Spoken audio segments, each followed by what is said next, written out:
ଘନ ଜଙ୍ଗଲ ମଧ୍ୟରେ ଥିଲା ଏକ ସୁନ୍ଦର ଗାଁ। ସେଠାରେ ସମସ୍ତ ପଶୁପକ୍ଷୀ ମିଳିମିଶି ଖୁସିରେ ରହୁଥିଲେ। କିନ୍ତୁ ଗୋଟିଏ ଦିନ ଏମିତି ଘଟଣା ଘଟିଲା ଯାହା ସମଗ୍ର ଜଙ୍ଗଲକୁ ଚକିତ କରିଦେଲା। ସେହି ଜଙ୍ଗଲରେ ଥିଲେ ଦୁଇ ଘନିଷ୍ଠ ବନ୍ଧୁ, ଚତୁର ମାଙ୍କଡ଼ ଶିବା ଓ ବୁଦ୍ଧିମାନ ଶିଆଳ ରାଜୁ। ଦୁହେଁ ମିଶି ଅନେକ ସମସ୍ୟାର ସମାଧାନ କରିଥିଲେ, କିନ୍ତୁ ଏଥର ସେମାନଙ୍କ ସାମ୍ନାକୁ ଆସିବାକୁ ଯାଉଥିଲା ଏକ ଭୟଙ୍କର ଠକ, ଏକ ନକଲି ସାଧୁ ଭାଲୁ।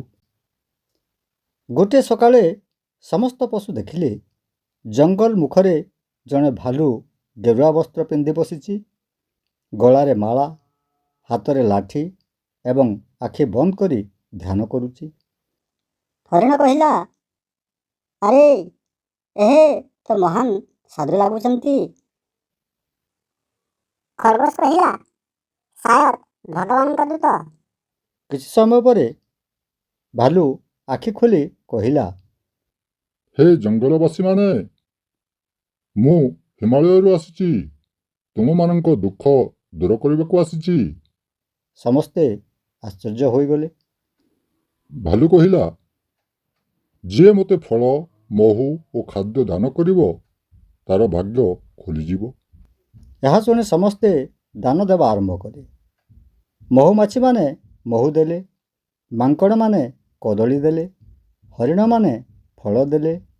ଭାଲୁ ଦିନକୁ ଦିନ ମୋଟା ହେବାକୁ ଲାଗିଲା, କିନ୍ତୁ କୌଣସି ପଶୁର ଭାଗ୍ୟ ବଦଳିଲା ନାହିଁ। ଗୋଟିଏ ଦିନ ଶିବା ମାଙ୍କଡ଼ କହିଲା, ରାଜୁ, ତୋତେ କିଛି ଅଜବ ଲାଗୁନି? ରାଜୁ ପଚାରିଲା, କ'ଣ? ଶିବା କହିଲା, ଏହି ସାଧୁ କେବଳ ଖାଉଛି, କେବେ କାହାର ଭଲ କରିଛି କି? ରାଜୁ ଭାବିଲା, ସତ କଥା, ମୁଁ ମଧ୍ୟ ଏହାକୁ ନେଇ ସନ୍ଦେହ କରୁଛି। ଦୁହେଁ ମିଶି ସତ୍ୟ ଖୋଜିବାକୁ ନିଷ୍ପତ୍ତି ନେଲେ। ସେହି ରାତିରେ ଦୁହେଁ ଲୁଚି ଲୁଚି ଭାଲୁକୁ ଦେଖିବାକୁ ଗଲେ। ଚନ୍ଦ୍ର ଆଲୋକରେ ସେମାନେ ଏକ ଅଜବ ଦୃଶ୍ୟ ଦେଖିଲେ। ଭାଲୁ ଧ୍ୟାନ କରୁନଥିଲା, ସେ ଗୁପ୍ତରେ ମହୁ ଖାଉଥିଲା ଓ ହସୁଥିଲା। ଭାଲୁ କହୁଥିଲା, ହା ହା ହା, କେତେ ବୋକା ଏହି ପଶୁମାନେ। ମୁଁ ସାଧୁ ବନି ସବୁକିଛି ମାଗଣାରେ ପାଉଛି। ଏହା ଶୁଣି ଶିବା ଓ ରାଜୁ ଚମକିଗଲେ। ଶିବା କହିଲା, ଏବେ ଆମେ ଜାଣିଗଲୁ ଯେ ସେ ଠକ। ରାଜୁ କହିଲା, କିନ୍ତୁ କେହି ବିଶ୍ୱାସ କରିବେ ନାହିଁ, ଆମକୁ ପ୍ରମାଣ ଦରକାର। ଦୁହେଁ ଏକ ଯୋଜନା କଲେ। ପରଦିନ ଶିବା ଭାଲୁ ପାଖକୁ ଗଲା।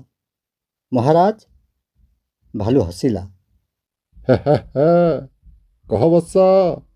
ଶିବା କହିଲା, ମୁଁ ଶୁଣିଛି ଜଙ୍ଗଲ ଭିତରେ ଏକ ଯାଦୁଇ ଖଜାନା ଅଛି।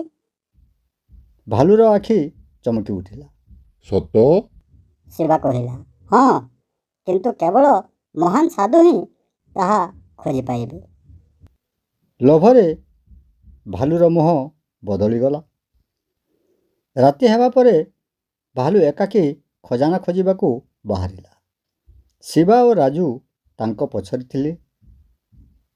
ଭାଲୁ ଜଙ୍ଗଲ ଭିତରକୁ ଗଲା। ହଠାତ୍ ସେ ଏକ ବଡ଼ ଗାତରେ ପଡ଼ିଗଲା। ଧପ୍। ଭାଲୁ ଚିତ୍କାର କଲା, ବଞ୍ଚାଅ, ବଞ୍ଚାଅ। ଶବ୍ଦ ଶୁଣି ସମସ୍ତ ପଶୁ ଆସିଗଲେ। ସିଂହ ରାଜା ମଧ୍ୟ ପହଞ୍ଚିଲେ। ସିଂହ ପଚାରିଲେ, ସାଧୁ ମହାରାଜ, ଆପଣ ଏଠାରେ କ'ଣ କରୁଛନ୍ତି? ଭାଲୁ ଘବରାଇଗଲା। ଶିବା ଆଗକୁ ଆସି କହିଲା, ମହାରାଜ, ଏହା ସାଧୁ ନୁହେଁ, ଏହା ଖଜାନା ଖୋଜିବାକୁ ଆସିଥିଲା। ରାଜୁ କହିଲା, ଆଉ ରାତିରେ ଏହା ଆମକୁ ନିଜେ କହିଥିଲା ଯେ ସେ ସମସ୍ତଙ୍କୁ ଠକୁଛି। ସମସ୍ତେ ରାଗିଗଲେ। ଭାଲୁ ତଥାପି ମିଛ କହିଲା। ନା, ଏମାନେ ମିଛ କହୁଛନ୍ତି। ତେବେ ଶିବା ଏକ ଥଳି ଦେଖାଇଲା। ସେଠାରେ ଥିଲା ମହୁର ଭାଡ଼ା, ଫଳର ଢେର ଏବଂ ପଶୁମାନଙ୍କ ଦାନ କରା ଖାଦ୍ୟ। ରାଜୁ କହିଲା, ଏସବୁ ସେ ଲୁଚାଇ ରଖିଥିଲା। ଏବେ ଭାଲୁ ପାଖରେ କୌଣସି ଉତ୍ତର ନଥିଲା। ସିଂହ ରାଜା ଗର୍ଜନ କଲେ, ତୁମେ ଜଙ୍ଗଲବାସୀଙ୍କ ବିଶ୍ୱାସ ସହ ଖେଳ କରିଛ। ଏହା ମହାପାପ। ଭାଲୁ ଭୟରେ କମ୍ପିବାକୁ ଲାଗିଲା। ମୋତେ କ୍ଷମା କରନ୍ତୁ ମହାରାଜ। ସିଂହ କହିଲେ, କ୍ଷମା ମାଗିବ, କିନ୍ତୁ ସର୍ତ୍ତ ଅଛି। ତୁମେ ସମସ୍ତ ଦାନ ଫେରାଇବା ଓ 1 ମାସ ଜଙ୍ଗଲ ସଫା କରିବା। ଭାଲୁ ମୁଣ୍ଡ ନୁଆଇଲା। ମୁଁ ମାନିଲି। ପରଦିନ ଭାଲୁ ସମସ୍ତଙ୍କୁ ଖାଦ୍ୟ ଫେରାଇ ଦେଲା। ଜଙ୍ଗଲ ସଫା କରିବା ଆରମ୍ଭ କଲା। ଧୀରେ ଧୀରେ ସେ ନିଜ ଭୁଲ ବୁଝିପାରିଲା। ସମସ୍ତ ପଶୁ ଶିବା ଓ ରାଜୁଙ୍କୁ ଧନ୍ୟବାଦ ଦେଲେ। ହରିଣ କହିଲା, ତୁମେ ନଥାନ୍ତା ଆମେ ସବୁଦିନ ଠକା ଯାଉଥାନ୍ତୁ। ମହୁମାଛି କହିଲା, ତୁମେ ଆମ ଆଖି ଖୋଲିଦେଲ। ଶିବା ହସି ହସି କହିଲା, କେବଳ ବାହାର ରୂପ ଦେଖି କାହାକୁ ବିଶ୍ୱାସ କରିବା ଉଚିତ ନୁହେଁ। ରାଜୁ କହିଲା, ସତ୍ୟ କେବେ ଲୁଚି ରହେନି। ଆମେ ଏହି ଭିଡ଼ିଓରୁ କ'ଣ ଶିଖିଲେ? ଲୋଭ ଓ ମିଛ କେବେ ଦୀର୍ଘ ସମୟ ଟିକି ରହେ ନାହିଁ। ଅନ୍ଧବିଶ୍ୱାସ କରିବା ପୂର୍ବରୁ ସତ୍ୟ ଯାଞ୍ଚ କରିବା ଆବଶ୍ୟକ। ବୁଦ୍ଧି ଓ ଏକତା ଦ୍ୱାରା ବଡ଼ରୁ ବଡ଼ ଠକକୁ ମଧ୍ୟ ହରାଇ ହେବ। ଯଦି ଆପଣମାନଙ୍କୁ ଆମର ଭିଡ଼ିଓଟି ଭଲ ଲାଗିଥାଏ ତେବେ ଭିଡ଼ିଓଟିକୁ ଲାଇକ୍ କରିବେ, କମେଣ୍ଟ କରିବେ ଓ ଚ୍ୟାନେଲକୁ ସବସ୍କ୍ରାଇବ୍ କରିବା ହେବେ।